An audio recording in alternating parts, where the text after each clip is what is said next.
Now I'm going to say something. You're going to have to hold on to your seat a little bit.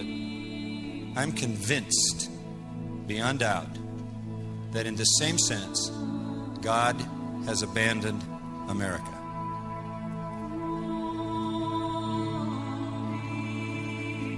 You can't even count how many million pornographic websites there are. When a society is abandoned by God, it operates out of its own perverse sexual passion without restraint. So the first thing that you look for in a society, if you're trying to discern whether God has abandoned that society, is whether or not that society has gone through a sexual revolution so that illicit sex, adultery, every form of immorality is accepted as normal in that society. And we're there. You know a society has been abandoned by God when it celebrates lesbian sex. Unnatural, unthinkable. So you follow a sexual revolution with a homosexual revolution. And homosexuality becomes normalized. And you look at this world and you say, rampant sexual immorality, out of control, destroying people willy-nilly, even in the church, even in the leadership of the church. Homosexuality, same thing, rampant, out of control, demanding to be accepted as normal, and the society rushing to affirm that acceptance. Isn't there anybody in the system who would stand up and call this what it really is? A massive moral disaster. Can't they see it? Can't they figure it out? No.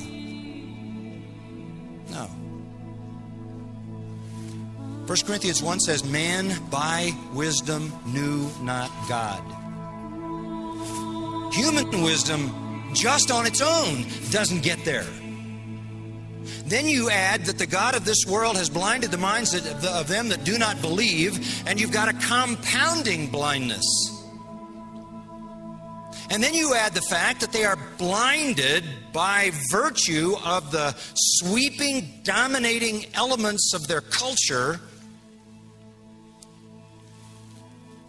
And you're just not going to get anybody to rise up and take that position and have people rally around it. You're going to have candidates running for president who were having an affair while their wife was in chemotherapy. You're going to have more people in leadership in the country outing themselves as homosexuals. If you think you've seen a lot of that, you haven't seen any of it yet. As it becomes more and more accepted. Always about truth. Always. From the garden, it started out as a war of truth, right? God says, you eat the fruit, you'll die. Satan says, no, you won't. You shall not surely die. There it is. Adam and Eve believed. Satan thought God was lying to him. That started the truth war. It's going on today. It's always about the truth. Simple. This happens when you suppress the truth. What truth? Real truth. As Francis Schaeffer used to say, the true truth. Biblical truth. You suppress this, that's where you go.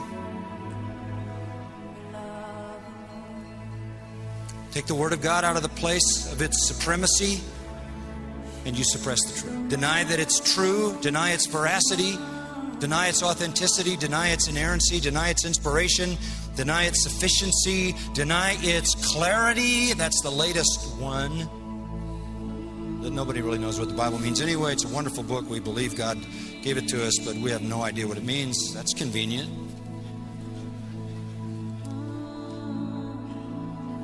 Only in the modern world do we not get it. You go back to God. The massive first cause of everything. So that's in the fabric of being human. And you know you have to work hard for a couple of 100 years to convince an entire society that that's nonsense. And that what makes sense is nobody times nothing equals everything. And though it doesn't make sense, it works in a totally immoral culture, because if there's no creator, there's no judge.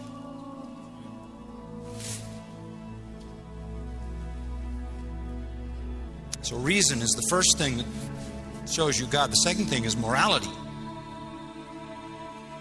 which is built into the fabric of all of us and has to again be cultivated to the point where you've got a society of people whose reason doesn't need God and whose sense of morality has been totally perverted. Here we are. Here we are.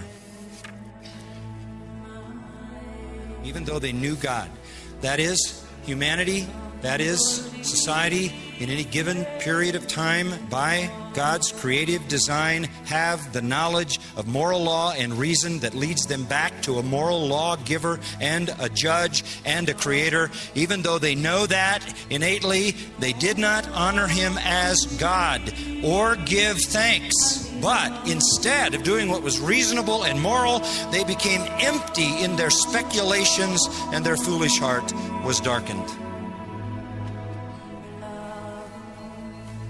And the bottom line is that they don't like the God their reason leads them to, and they don't like the God that their innate sense of what is right and wrong leads them to. And so they abandon that God, and the lights go out. God only wants one thing out of a nation. Listen and believe this book. There's only one solution, and that's the truth. The truth by which God saves, by which God sanctifies. And if this nation will respond and listen to his truth, God will open the floodgates. And we might be the greatest recovery story in history. But there's no other way than that people listen to me and walk in my ways.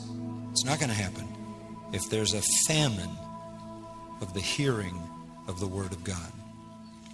Pray that the Word, as Paul said, would have free course, and that it would run with all its power across this land.